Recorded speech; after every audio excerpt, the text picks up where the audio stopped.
नमस्कार दोस्तों, मैं हूं संजय कथुरिया, सीएफए, आपका बिजनेस फाइनेंस और पैसिव इनकम कोच और फाउंडर प्रॉफिट्स फर्स्ट। आज की वीडियो में वो टॉप 5 म्यूचुअल फंड्स बताऊंगा जिसमें आप आज 2025 में निवेश कर सकते हैं, जिससे आप लॉन्ग टर्म के लिए अपने लिए एक पैसिव इनकम क्रिएट कर सकते हैं सिस्टमैटिक विड्रॉल प्लान के द्वारा। दोस्तों, एक क्विकली चेक करते हैं कि एसडब्ल्यूपी वर्क कैसे करता है। तो दोस्तों, ये एसडब्ल्यूपी कैलकुलेटर है म्यूचुअल फंड सही है की वेबसाइट पे।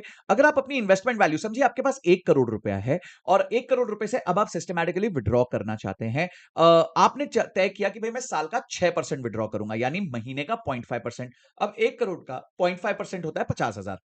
20 साल की अवधि रखी है, 9% का आपने रेट ऑफ रिटर्न रखा है। अब आप समझिए आपका विड्रॉल रेट जो है आपके बचे हुए पैसे के कंपाउंडिंग रेट से कम है। इसको ऐसे सोचिए कि एक बाल्टी है, बाल्टी में एक पानी आ रहा है और पानी आने की स्पीड 9% है, पर उसी बाल्टी में छेद है, पानी जाने की स्पीड 6% है। यानी कि आपकी बाल्टी ना ही सिर्फ जो है खाली नहीं होगी, पर आपकी बाल्टी भरती भी रहेगी, क्योंकि आवन की स्पीड जो है वो जावन से ज्यादा है।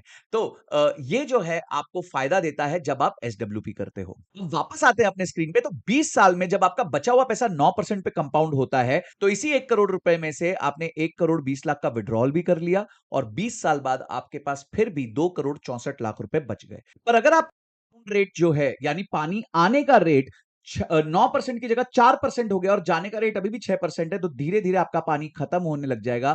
20 साल बाद आपने विड्रॉ कर लिया होगा 1 करोड़ 20 लाख रुपए और आपका जो कॉर्पस है वो 1 करोड़ से कम होकर रह जाएगा 38 लाख रुपीज। 38 लाख रुपीज में आप सिमट के रह जाओगे। दोस्तों, ये तो गारंटी नहीं है कि जब भी हम एसडब्ल्यूपी करेंगे तो मार्केट उसके बाद क्रैश नहीं करेगी। हो सकता है मार्केट अचानक से गिर जाए। ये गारंटी नहीं है कि मार्केट हर साल ही 9% देगी। हो सकता है पहले मार्केट 2 साल तक 10-10% नीचे चली जाए, फिर आके 18-18% ऊपर चली जाए। इस चीज को हम कहते हैं सीक्वेंस ऑफ रिटर्न्स।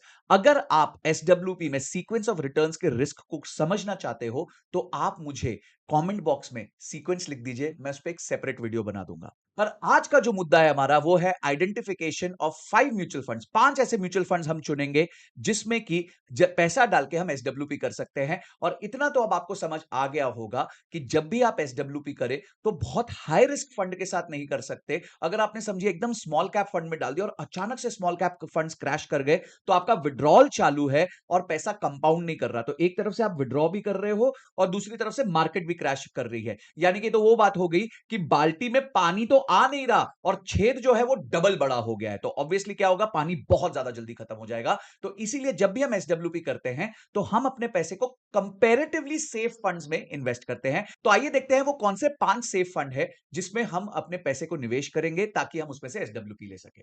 दोस्तों, इन फंड्स को मैंने 2 कैटेगरीज में बांट दिया है।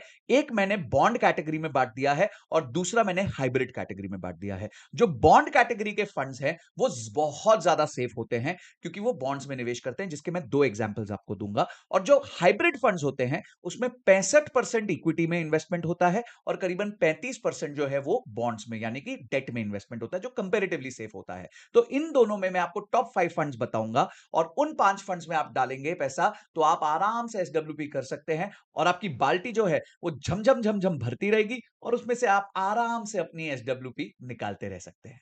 दोस्तों, अब हम आ गए हैं कंट्रोल की वेबसाइट पे और यहां पे मैं एक्सप्लोर ऑल फंड्स निकालता हूं। और जैसे मैंने कहा कि सबसे पहले हम डेट के फंड्स में निकालेंगे, और क्योंकि एसडब्ल्यूपी हम लॉन्ग टर्म के लिए करते हैं तो हम डेट में भी लॉन्ग टर्म डेट के जो है फंड्स को देखेंगे और उसमें भी हम डायनामिक बॉन्ड फंड देखेंगे। जो डायनामिक बॉन्ड फंड में टॉप 2 फंड्स हैं वो है डीएसपी स्ट्रेटेजिक बॉन्ड फंड। अब आप देखिए कि इसका 1 साल का रिटर्न जो है वो 11.4% है, 3 इयर्स का रिटर्न 7% है और 5 इयर्स का रिटर्न 7.6% है। जैसे कि मैंने कहा कि ये एक सेफ फंड है कंपैरेटिवली, और क्यों सेफ है वो उसके बारे में अब आपको मैं बताऊंगा। तो डीएसपी स्ट्रैटेजी जो है वो आपका पहला फंड है जिसमें आप अपने पैसों को डाल के इसमें से सिस्टमैटिक विड्रॉल कर सकते हैं।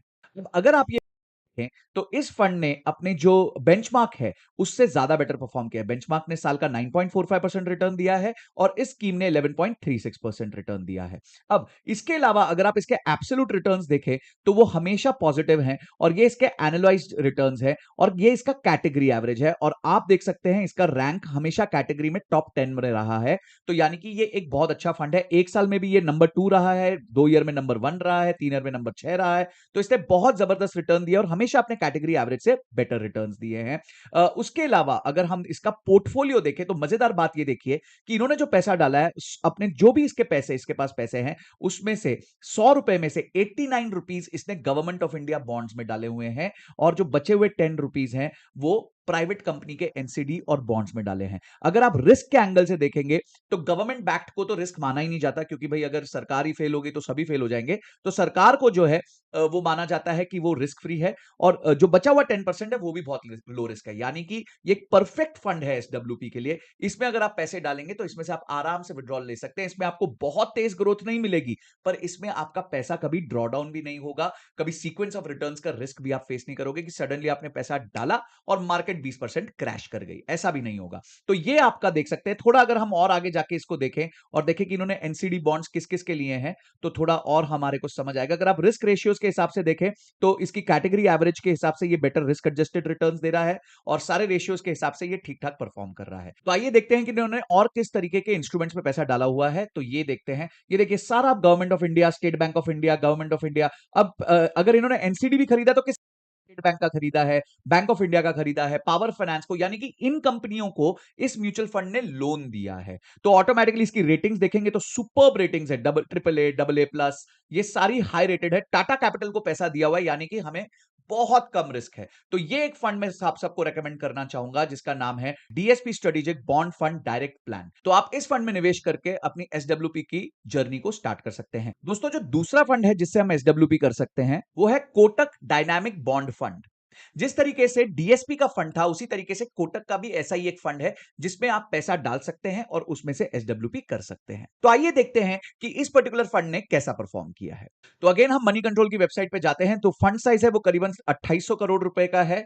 और इसमें वापस हम देखेंगे तो इसने अपने बेंचमार्क ने दिया है 8.97%, कैटेगरी एवरेज ने दिया है 10%, यानी कि अपने आप को जिससे ये कंपेयर कर रहे हैं, जिस बेंचमार्क से कंपेयर कर रहे हैं, वो तो 8.97 दे रहा है। इनके आजू बाजू के सारे जो फंड्स हैं वो मिलकर 10.04 दे रहे हैं, और ये भाई जो है वो रॉकी की तरह 11.2% दे रहा है। तो यानी एक बहुत जबरदस्त फंड है। इसने हमेशा अपनी कैटेगरी में ये भी हमेशा टॉप 10 के अंदर अंदर रहा है। एक साल में इसने भी 11.2% का रिटर्न दिया है, 2 साल में 9.34% का एवरेज रिटर्न दिया है। तो अच्छे रिटर्न इसने भी प्रेजेंट किए हैं। और इसमें भी अगर आप देखें तो इसमें गवर्नमेंट ऑफ इंडिया में थोड़ा सा कम पैसा डाला है अगर आप पिछले डीएसपी के फंड से कंपेयर करें, और जो लो रिस्क बॉन्ड्स है उसमें ज्यादा डाला है। आइए देखते हैं इन्होंने कौन से कंपनीज के बॉन्ड्स में पैसे डाले हुए हैं। तो यहां पे आप देख सकते हैं कि कोटक ने मुथूट के एनसीडी में पैसा डाला है, बॉन्ड